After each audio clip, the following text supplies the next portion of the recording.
हाँ जी बच्चों, तो हमने सेट थ्योरी ऑलमोस्ट कंप्लीट कर ली। कल हमने लास्ट के अंदर क्वेश्चन किया जो कार्डिनल नंबर या समुच्चय की कोटि से रिलेटेड अपन ने स्टैंडर्ड फॉर्मूले लिख लिए थे, उससे रिलेटेड एक क्वेश्चन लेते हैं। देखिए,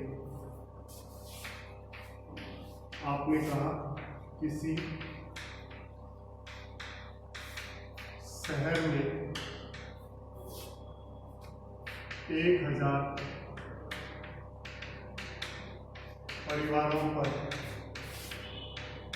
सर्वे किया गया, तो यह पाया गया कि इनमें से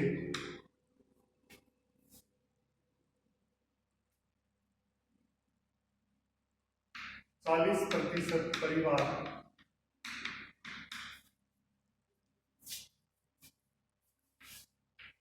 पत्रिका, 30% परिवार भास्कर और 25% परिवार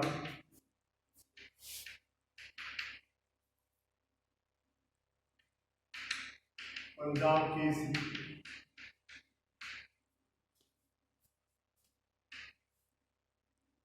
20% परिवार पत्रिका व भास्कर दोनों। 15% परिवार भास्कर व पंजाब केसरी।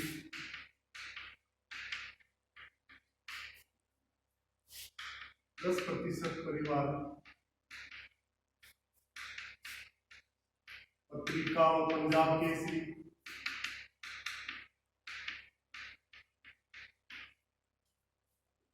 और 5% परिवार तीनों अखबार पढ़ते हैं। तो बताओ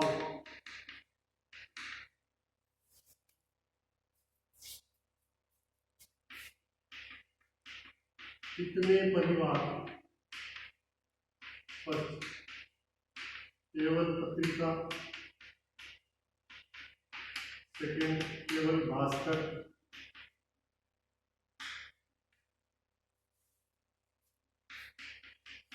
केवल पंजाब केसरी,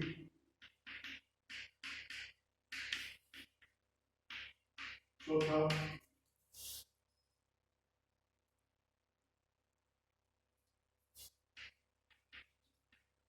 पत्रिका व भास्कर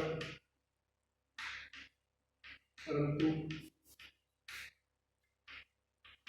पंजाब केसरी नहीं।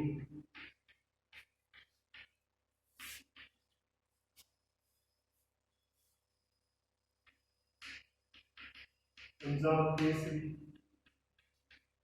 व भास्कर परंतु पत्रिका नहीं।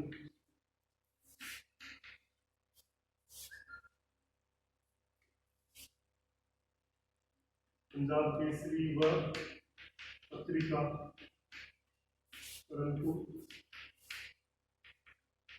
भास्कर नहीं।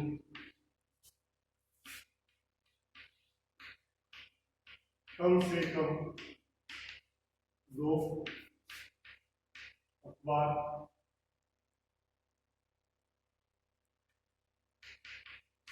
पढ़े।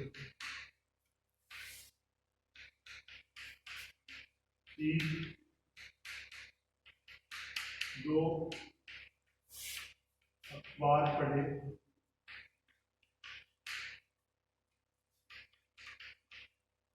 9 कम से कम 1 अखबार पढ़े।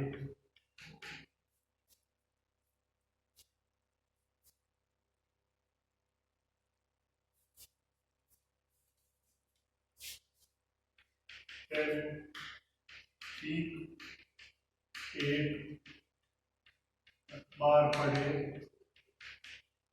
11 कोई अखबार न पढ़े। ये टोटल 11 पार्ट है कि किसी सिटी के अंदर 1000 फैमिलीज पे सर्वे किया गया, तो यह हमें पता चला कि 40% फैमिली रीड पत्रिका, 30% families read Dainik Bhaskar and 25% read newspaper Punjab Kesari and 20% families read Patrika and Bhaskar, 15% families read Bhaskar and Punjab Kesari, 10% families read Patrika and Punjab Kesari, and 5% family read all 3 newspapers. Then to find the number of families which read first only Patrika, second only Bhaskar, third only Punjab Kesari, fourth Patrika and Bhaskar but not Punjab Kesari, fifth Punjab Kesari and Bhaskar but not Patrika, sixth Punjab Kesari and Patrika but not Bhaskar, 7 at least 2 newspaper, 8 exact 2 newspaper, 9 at least 1 newspaper, 10 exact 1 newspaper and 11 read no newspaper। तो हमें ये 11 question इस question के अंदर एक के अंदर कोई एक पूछेगा, हमने इसमें जो पॉसिबिलिटी थी वो सारी एक साथ ले ली। तो देखो इसको कैसे करना है।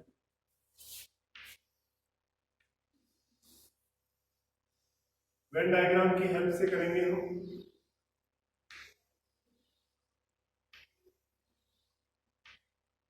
ये तो हो गया पत्रिका, ये हो गया भास्कर और ये हो गया पंजाब केसरी।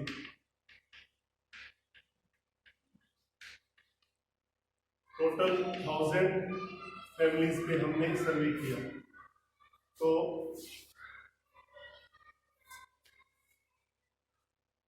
सबसे पहले है 40%, तो 1000 का 40% होता है 400 हो गया पत्रिका में। भास्कर में है 30%, तो 1000 का 30% हो गया 300 हो गया भास्कर में। पंजाब केसरी में 25% 1000 का, तो 250 हो गया। इसके बाद आपने कहा 20% पत्रिका और भास्कर, तो 20% मतलब 200 पत्रिका और भास्कर। देन 15% परिवार भास्कर और पंजाब केसरी, भास्कर एंड पंजाब केसरी, 15% मतलब 150।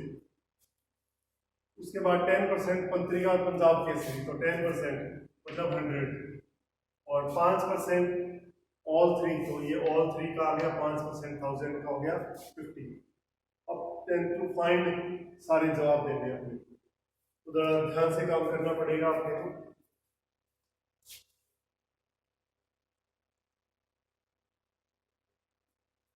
देखिए ये जो 200 है, इस 200 में ये 50 भी इंक्लूड है।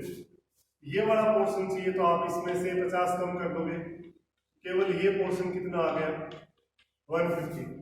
ये 50 फैमिलीज 200 में इंक्लूड है, क्योंकि 200 जो है 200 फैमिली है जो आपके भास्कर और पत्रिका पढ़ते हैं, उसमें से 50 ऐसे हैं जो भास्कर और पत्रिका के साथ पंजाब केसरी पढ़ते हैं, तो 50 तीनों इसमें कॉमन है। तो आपने 200 में से 50 कम कर दिया, 150 हो गया। ये 100 है पत्रिका और पंजाब केसरी, लेकिन इससे 50 ऐसे हैं जो तीनों पढ़ते हैं, तो ये वाला जो पोर्शन होगा इसमें कितना आएगा 50 आएगा। ये वाला पोर्शन जिसमें पत्रिका और भास्कर पंजाब केसरी होगा, लेकिन उसमें से भास्कर वाले हटा दिए। इन 150 में ये 50 इंक्लूड है, ये कितने होंगे 100 कि भाई 150 लोग हैं वो भास्कर और पंजाब केसरी पढ़ते हैं, लेकिन उनमें से 50 लोग ऐसे हैं जो पत्रिका भी पढ़ते हैं, तीनों पढ़ते हैं, तो तीनों वाला कॉमन वाला अलग कर दिया और ये 50 अलग हो गया। अब इस 400 में ये तीनों इंक्लूड है, 150, 50 और 50, ये 250 हो गया। तो ये एग्जैक्टली कितना आ गया 150। इधर इन 250 में ये सारा इंक्लूड है, तो ये कितना आ गया एग्जैक्टली 50। और 300 में ये इंक्लूड है 150 और 50, 200, 300, तो ये कितना हो गया 0। अब हम जवाब दे सकते हैं इजीली। देखिए सबसे पहले पूछा है केवल पत्रिका, केवल पत्रिका वाले कितने हो गए 150, ओनली भास्कर वाले 0, केवल भास्कर वाला 1 नहीं, फिर केवल पंजाब केसरी वाले हैं 50, फिर है पत्रिका एंड भास्कर, पत्रिका एंड भास्कर पर पंजाब केसरी नहीं, तो ये वाला पोर्शन है, तो ये 150, फिर है पंजाब केसरी और भास्कर, पंजाब केसरी और भास्कर परंतु पत्रिका नहीं, भास्कर और पंजाब केसरी परंतु पत्रिका नहीं, तो ये वाला पोर्शन है, ये वाला, ये 100, ये 100, फिर है पंजाब केसरी और पत्रिका परंतु भास्कर नहीं, तो ये वाला पोर्शन है, तो 50,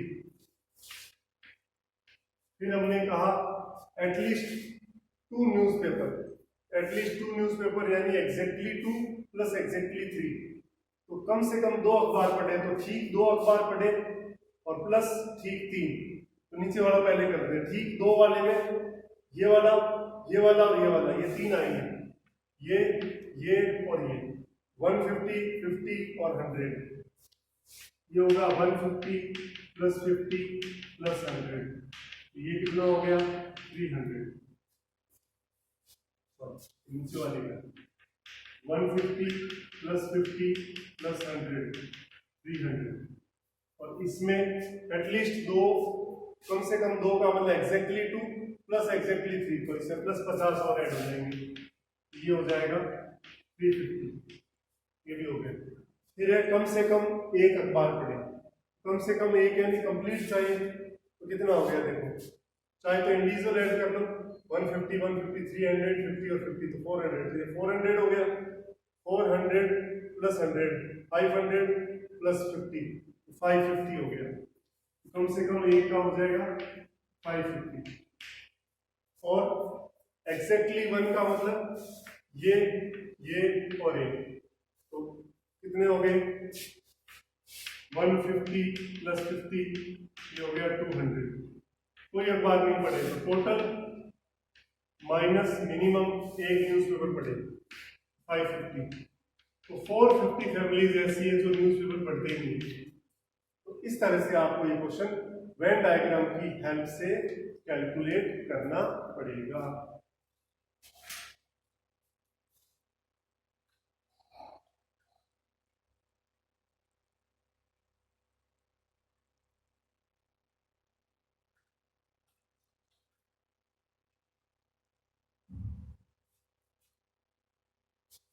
देखिए एक बार और रिपीट कर देता हूं कि सर्वे के अंदर आपको शॉर्ट में ये कहा कि 1000 पीपल थे, 1000 फैमिलीज थी, इसमें पत्रिका का 40%, भास्कर का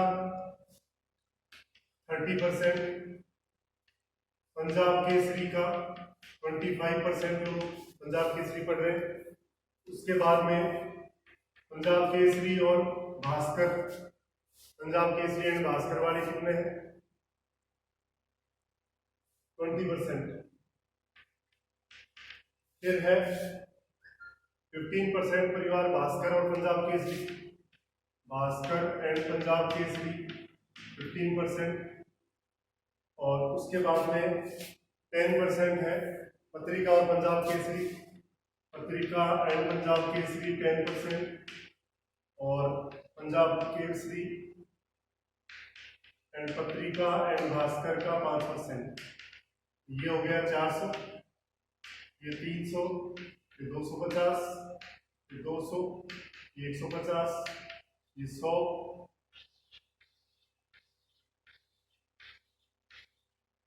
और ये 50। तो पहले आपने पत्रिका वाला सर्किल बनाया, ये 400 हो गया कंप्लीट, भास्कर वाला 300, पंजाब केसरी वाला 250। अब है पंजाब केसरी और भास्कर, फिर है पत्रिका और भास्कर 20%, तो ये वाला जो है पत्रिका और भास्कर का कॉमन रीजन है P इंटरसेक्शन B 200 है, ये 200 लिख दिए। देन उसके बाद में भास्कर और पंजाब केसरी का, भास्कर पंजाब केसरी का 15% यानी 150, ये 150 हो गया। उसके बाद में 10% है पत्रिका और पंजाब केसरी, पत्रिका और पंजाब केसरी का 10% यानी 100 हो गया, और तीनों का कॉमन 5%, तो ये 50 हो गया। अब इन 150 के अंदर ये 50 इंक्लूड है, तो ये माइनस कर दिया, 200 में से 50 कम कर दिया, तो ये वाला पोर्शन आ गया, जिसमें क्या होगा, ये वाला पोर्शन क्या है, पत्रिका और भास्कर पढ़े पर पंजाब केसरी ना पढ़े, ये 150 हो गया। ये 50 इसमें भी इंक्लूड है, क्योंकि जो तीनों पढ़ रहे हैं वो 2 तो पढ़ ही रहे हैं, तो ये 50 तीनों में इंक्लूड है। इसमें एग्जैक्टली ये निकालना चाह रहे हैं, ये वाला पोर्शन,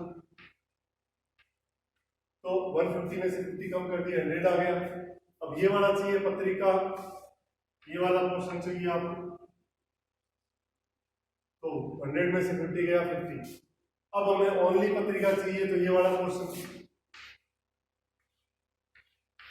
ये पोर्शन चाहिए, तो हमने क्या करा, 400 में से 150, 50 और 50 कम करने हैं, तो 250 कम कर दिए, 250 कम कर दिए तो 150 हो गया, 300 में इन तीनों को कम करना है तो 0 हो गया, और 250 में ये तीनों कम करने हैं, तो ये 200 कम कर दिया 50।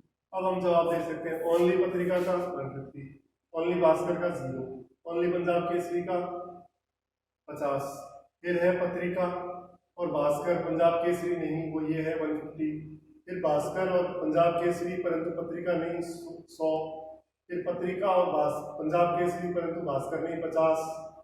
उसके बाद में आपने कहा तीनों में से ठीक दो का मतलब 150, 50 और 100, तो ये 300, 300 हो गया। फिर कम से कम 2 का मतलब एग्जैक्टली 2 प्लस एग्जैक्टली 3, तो इसमें आपको ये भी ऐड करना पड़ेगा, तो ये हो गया 350।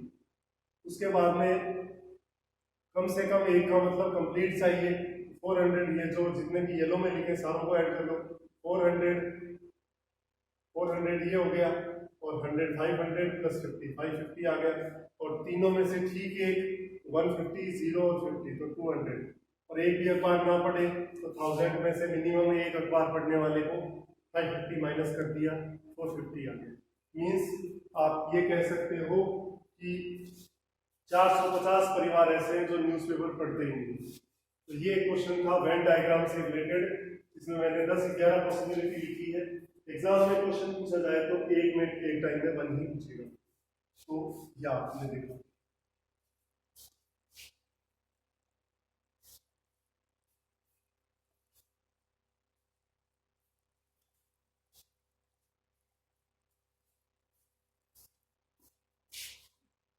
अब नेक्स्ट देखिए आप,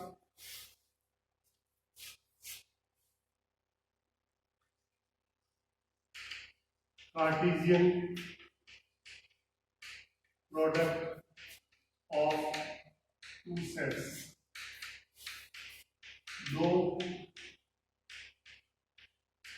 समुच्चयों का कार्तीय गुणन, कार्टेशियन प्रोडक्ट ऑफ 2 सेट्स, 2 समुच्चयों का कार्तीय गुणन। तो देखिए क्या होता है, late A and B are any 2 sets, then their Cartesian product is denoted by A cross B and B cross A। A और B कोई 2 समुच्चय है तो उनका क्रॉस प्रोडक्ट या कार्तीय गुणन जो है A क्रॉस B और B क्रॉस A से प्रदर्शित किया जाता है। अब जरा ध्यान दीजिए, एग्जाम्पल लेके देखिए। A आपने सपोज ले लिया A B और B आपने मान लो ले लिया 1 2 3, देन हमें A क्रॉस B करना है, तो A कॉमा B क्रॉस 1 2 3, तो A क्रॉस B करना है, यानी Cartesian product of 2 sets A cross B। A cross B अब लिखना कैसे है, अब इसमें हम ऑर्डर्ड पेयर क्रमिक युग्म लिखेंगे। A को तीनों के साथ A1 A2 A3, B को तीनों के साथ B1 B2 B3। इसको हम लिख सकते हैं A1 A2 A3, B1, B2 और B3। ये हमारे पास आ गया A क्रॉस B। तो A क्रॉस B में A के एलिमेंट आगे रहेंगे, B क्रॉस A में B के एलिमेंट आगे रहेंगे। A को तीनों के साथ ऑर्डर्ड पेयर के लिए क्रमिक युग में स्मॉल ब्रैकेट में दो एलिमेंट लिखे जाते हैं, और क्रमिक ऑर्डर्ड पेयर में ऑर्डर की इंपॉर्टेंस होती है, तो जो आगे वो आगे ही रहेगा, चेंज करेंगे तो वो अलग हो जाएगा।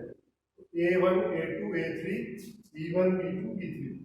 अगर आपको कह दे B क्रॉस A करिए, B क्रॉस A में देखिए, B को आगे लिखिए 1 2 3 क्रॉस A कॉमा B।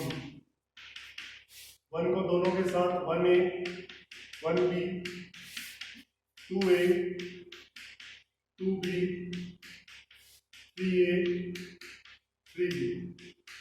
ये हो गया B क्रॉस A। अब आप जरा देखिए A क्रॉस A लिखना हो तो A comma B cross A comma B क्या आएगा? A को दोनों के साथ A comma A comma B comma A B comma B। अब हमें B क्रॉस B चाहिए, तो 1 2 3 क्रॉस 1 2 3 इसको लिखना है अपने को cross product B cross B में। 1 को तीनों के साथ, 2 को तीनों के साथ, 3 को तीनों के साथ, तो क्या आएगा? 1 1 1 2 1 3। उसके बाद में 2 को तीनों के साथ लिखना है, तो 2 1 2 2 2 3 3 1 3 2 और 3 2। तो इस तरह से हम दो सेट्स दे रखे हैं, उनका कार्तीय गुणन या कार्टेशियन प्रोडक्ट कैसे लिख सकते हैं वो आपने देखा। अब देखिए इसमें कि अगर इस ऑर्डर ऑफ ए यानी कार्डिनल नंबर m हो और ऑर्डर ऑफ बी का कार्डिनल नंबर n हो, then order of A cross B equal to m into n equal to order of B cross A cross B और B cross A का order same होगा, और वो तो ए और B के ऑर्डर के प्रोडक्ट के बराबर होगा। जैसे ए का ऑर्डर 2 है, बी का ऑर्डर 3 है, ए क्रॉस बी का ऑर्डर 2 इंटू 3 6 आएगा, बी क्रॉस ए का भी 3 इंटू 2 6 आएगा। देखो 1 2 3 4 5 6 1 2 3 4 5 6। ए क्रॉस इसका 2 और इसका भी 2 2 2 जा 4, तो ये देखिए 1 2 3 4। बी क्रॉस बी का ऑर्डर देखना है, बी का 3 है तो 3 इंटू 3 9। देखिए 1 2 3 4 5 6 7 8 9। तो इस तरह से हम देख सकते हैं कि order of A cross B क्या होगा? mn, मतलब order of A into order of B. तो ऐसे भी लिख सकते हैं equal to order of A cross order of B. तो ये आपने देखा। इसके अलावा देखिए आप क्या कर सकते हैं, A cross B is equal to 5 implies, यानी दो सेट्स का कार्टेशियन प्रोडक्ट 5 कब आएगा? या तो ए 5 होगा और बी 5 होगा, और दोनों ही 5 हो सकते हैं, B equal to 5 and A equal to 5। तो आप देख सकते हैं कि दो सेट्स का कार्टेशियन प्रोडक्ट 5 कब आएगा? तब दोनों में से मिनिमम एक यानी एटलीस्ट वन एम्प्टी सेट हो, तब दो सेट का कार्टेशियन प्रोडक्ट कार्तीय गुणन एम्प्टी सेट 5 होता है। इट मींस कहने का मतलब a इंटू 5 5 होगा, 5 इंटू ए भी 5 होगा, और 5 इंटू 5 भी 5 आएगा। तो आप देख सकते हैं इस तरह से दो सेट का कार्टेशियन प्रोडक्ट हम कैसे लिख सकते हैं, वो मैंने आपको बता दिया।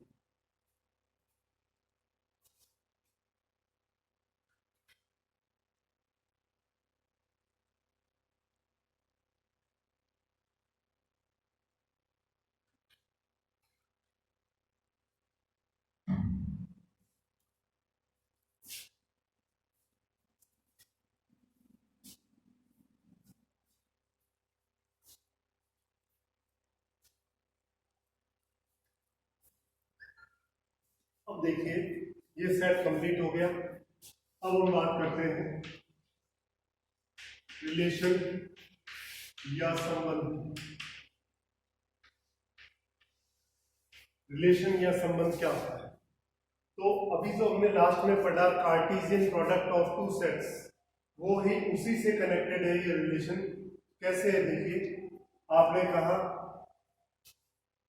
कि ए और बी, मान लो हमने कहा दो सेट्स हैं, तो ए से बी में डिफाइन होने वाला जो रिलेशन होगा वो हमेशा ए क्रॉस बी का पॉसिबल सबसेट होगा। यानी ए से बी में डिफाइन होने वाला जो रिलेशन है वो ऑलवेज ए क्रॉस बी का पॉसिबल सबसेट होगा। इस बात का हमें ध्यान रखना है। यही बात मैं लिखने जा रहा हूं और एग्जांपल के थ्रू भी अपन समझ लेंगे सारी बात। तो इसमें देखिए, आपने कहा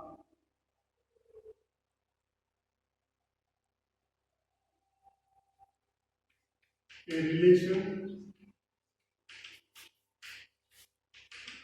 which is defined from set A to set B is always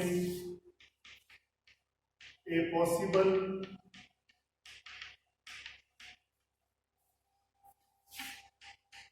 subset of A cross B। तो कोई भी रिलेशन R जो है वो A से B में डिफाइन है और ये हमेशा R जो है तो implies R always subset of A cross B। तो रिलेशन R जो है A से B में डिफाइन है, तो रिलेशन क्या होता है, हमेशा A क्रॉस B का पॉसिबल सबसेट होता है। तो ये अपने को ध्यान रखना है। तो इसके अकॉर्डिंग हम टोटल नंबर ऑफ सबसेट्स के बारे में बात कर सकते हैं।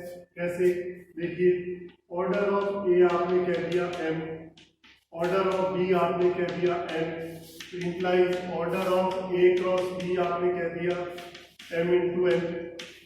तो ए क्रॉस बी का ऑर्डर अपने को पता लग गया। तब हम कह सकते हैं कि total number of subsets of A cross B, कि ए क्रॉस बी के कुल उप समुच्चयों की संख्या। हमने सेट में पढ़ा था, सबसेट में, कि अगर किसी सेट का कार्डिनल नंबर या उसकी कोटि n है तो उसके टोटल सबसेट या कुल उप समुच्चयों की संख्या 2 की पावर n होता है। तो ए क्रॉस बी के टोटल इसका कार्डिनल नंबर या कोटि है mn, ये 2 की पावर क्या हो जाएगा, mn आ जाएगा। तो ये ए क्रॉस बी के टोटल सबसेट है। जितने पॉसिबल सबसेट है उतने ही रिलेशन हो सकते हैं, क्योंकि हमने कहा R क्या है, A क्रॉस B का पॉसिबल सबसेट है। तो हम कह सकते हैं इसलिए कि total number of relation which defined from A to B equal to 2 की पावर mn। तो टोटल जो रिलेशन है, A का कार्डिनल नंबर m है, B का कार्डिनल नंबर n है, मतलब A की कोटि m, B की कोटि n। तो A से B में डिफाइन होने वाले टोटल रिलेशन कितने होंगे, 2 की पावर mn। ये ध्यान रखना। इसके बाद हम कह सकते हैं total number of non empty relation which defined from A to B। तो टोटल रिलेशन है, एम्प्टी रिलेशन एक ही होता है, तो -1 आपने कर दिया इसके अंदर। तो ये हमें ध्यान रखना है कि टोटल नंबर ऑफ रिलेशन जो है वो टोटल नंबर ऑफ सबसेट से ही कैलकुलेट होता है। तो ये नॉन एम्प्टी बता सकते हैं, क्योंकि टोटल रिलेशन में एक आएगा एम्प्टी यानी 5, वो अपने -1 कर देंगे, तो नॉन एम्प्टी रिलेशन आपने कैलकुलेट कर दी। तो ये हमें ध्यान रखना है। अब एक एग्जांपल लेते हैं जिससे और ये अच्छे से क्लियर हो कि रिलेशन जो है इस A क्रॉस B का सबसेट कैसे होता है।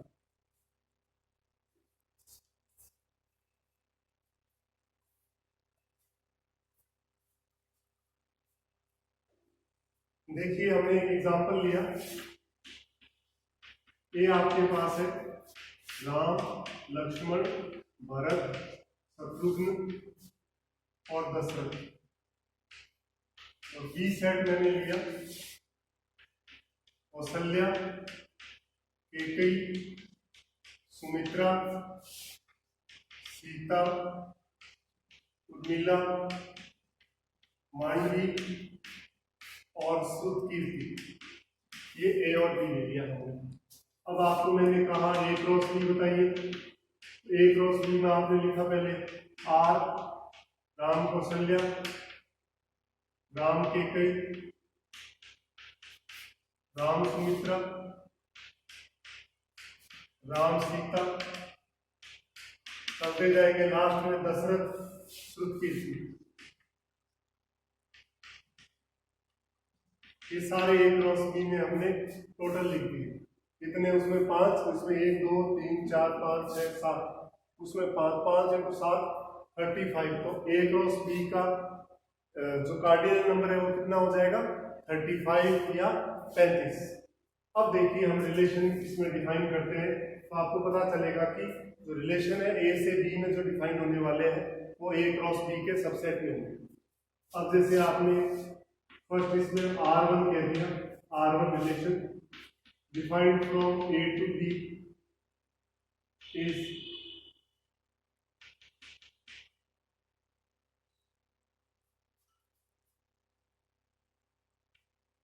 X R1Y implies X is son of Y, where X belongs to A और Y belongs to B।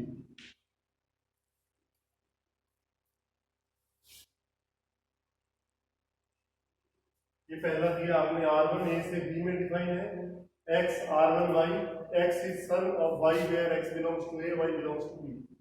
R1 A से B में डिफाइन है X का Y के साथ क्या रिलेशन है कि X जो है Y का पुत्र है और X A को बिलोंग कर रहा है और Y B को बिलोंग कर रहा है। ये फर्स्ट हो गया। फिर सेकंड आपने लिया R2 A से B में डिफाइन है और X R2Y, X is husband of Y where X belongs to A और Y belongs to B। कि X R2 A से B में डिफाइन है X और Y में क्या रिलेशन है कि X Y का पति है और X बिलोंग्स टू A है और Y बिलोंग्स टू B। तो पहले R1 देखिए, R1 में क्या आएगा। अब हमें ये कह रहा है कि X Y का पुत्र होना चाहिए। तो इसमें देखो इसमें से कौन सा पुत्र है तो राम कौशल्या, तो राम एंड कौशल्या, राम कौशल्या का पुत्र था। उसके बाद लक्ष्मण सुमित्रा का, भरत कैकेयी का और शत्रुघ्न सुमित्रा। तो इसके अंदर R1 में 4 एलिमेंट भी आएंगे क्योंकि उसके अलावा और ये चारों इसके अंदर है तो आप कह सकते हो R1 A क्रॉस B का क्या है सबसेट है। R2 में लिखना चाह रहे हैं, R2 में देखिए X is husband of Y, X Y का हस्बैंड। तो आपको पता है राम सीता, राम सीता का पति था। लक्ष्मण की शादी किससे हुई उर्मिला से, तो Lakshman is husband of Urmila and Bharat is husband of Mandavi and Shatrughna is husband of Shrutakirti और दशरथ सुमित्रा, दशरथ कैकेयी एंड दशरथ कौशल्या। क्योंकि राजा दशरथ की 3 रानियां थी तो दशरथ तीनों का हस्बैंड था। तो R2 ये भी आप देख सकते हो, इसमें आपने लिखा है कि X R2Y X Y का हस्बैंड। तो आप देख लीजिए कि इसमें से कौन है जो इनमें से हस्बैंड है। तो इसमें A क्रॉस B में से लिखा है, देख लो राम सीता, इसमें सारे आ जाएंगे तो इसी का ये सबसेट है। तो A से B में डिफाइन होने वाला जो सबसेट होता है वो अपन कह सकते हैं कि हमेशा A क्रॉस B का सबसेट होता है। ये एग्जांपल इसलिए लिया है कि आपको ये फील आए कि A से B में डिफाइन होने वाला जो रिलेशन है वो ऑलवेज A क्रॉस B का पॉसिबल सबसेट होता है। इसीलिए हम A से B में डिफाइन होने वाले टोटल रिलेशन का नंबर जो चाहिए वो क्या होता है, A क्रॉस B के possible number of subsets. A cross B का कार्डिनल नंबर Mn था, तो A से B में डिफाइन होने वाले टोटल रिलेशन कितने हो जाएंगे, 2 की पावर Mn। तो ये मैंने बेसिक रिलेशन की आपको डेफिनेशन बताई।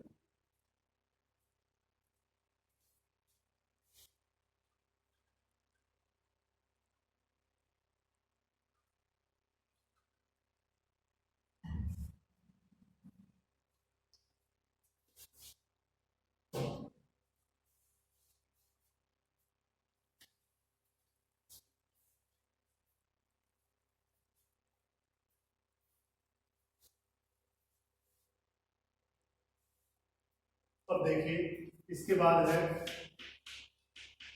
टाइप्स ऑफ रिलेशन, संबंधों के प्रकार।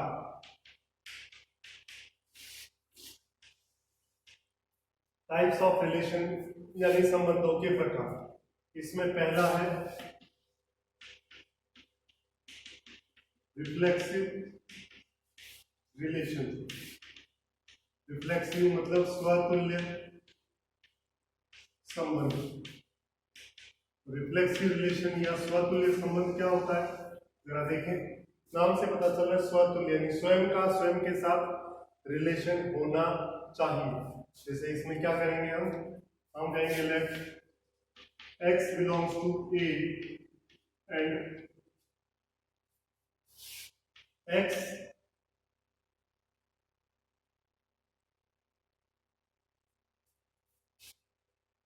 बिलोंग्स टू A और x के साथ अगर रिलेशन है तो वो रिलेशन क्या होगा, रिफ्लेक्सिव या स्वतुल्य होगा। Let x belongs to A implies x related to x या implies x comma x belongs to R, then R is reflexive relation। यानी किसी सेट में प्रत्येक एलिमेंट का खुद के साथ रिलेशन होना चाहिए, तब हम कहेंगे कि वो रिलेशन रिफ्लेक्सिव है। एग्जांपल ले, ए आपने मान लो ले लिया ABC,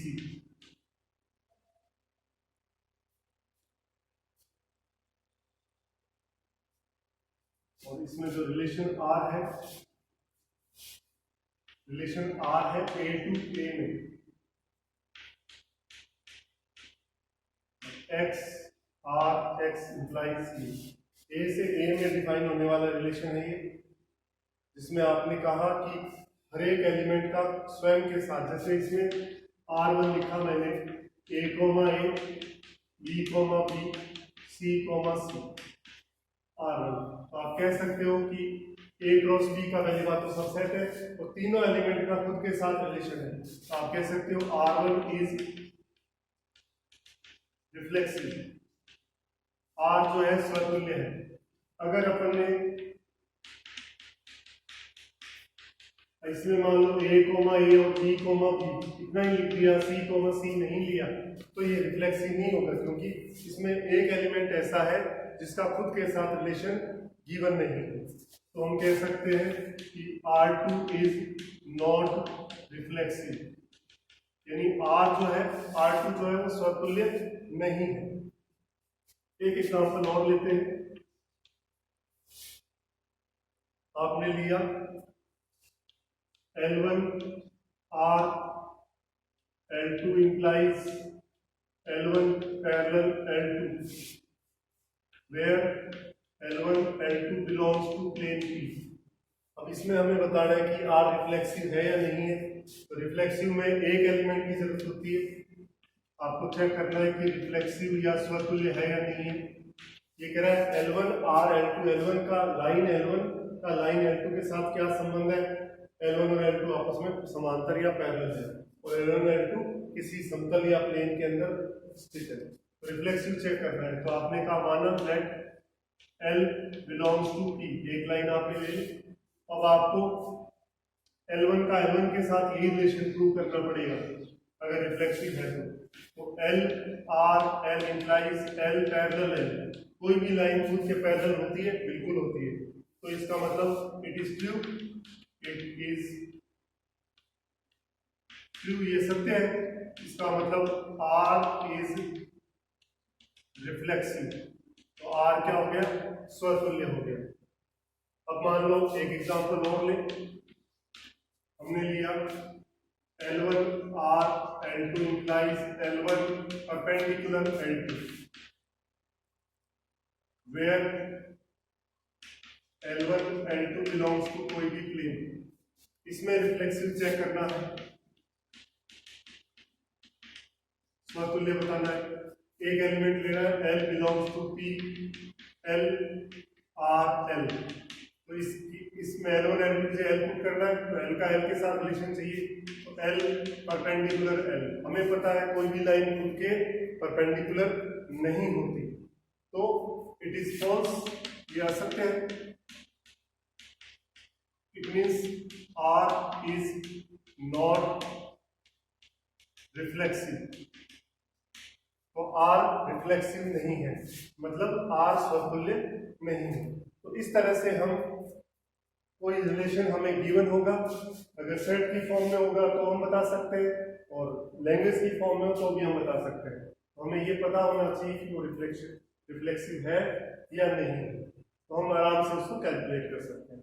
तो टाइप ऑफ रिलेशन में ये फर्स्ट हुआ रिफ्लेक्सिव। इसके बाद हम कल इसके अंदर सेकंड पढ़ेंगे, जैसे फर्स्ट टाइप तो हो गया रिफ्लेक्सिव, दूसरा है सिमेट्रिक रिलेशन, और थर्ड है ट्रांजिटिव रिलेशन। सिमेट्रिक का मतलब होता है सममित संबंध, और ट्रांजिटिव का मतलब है संक्रामक संबंध।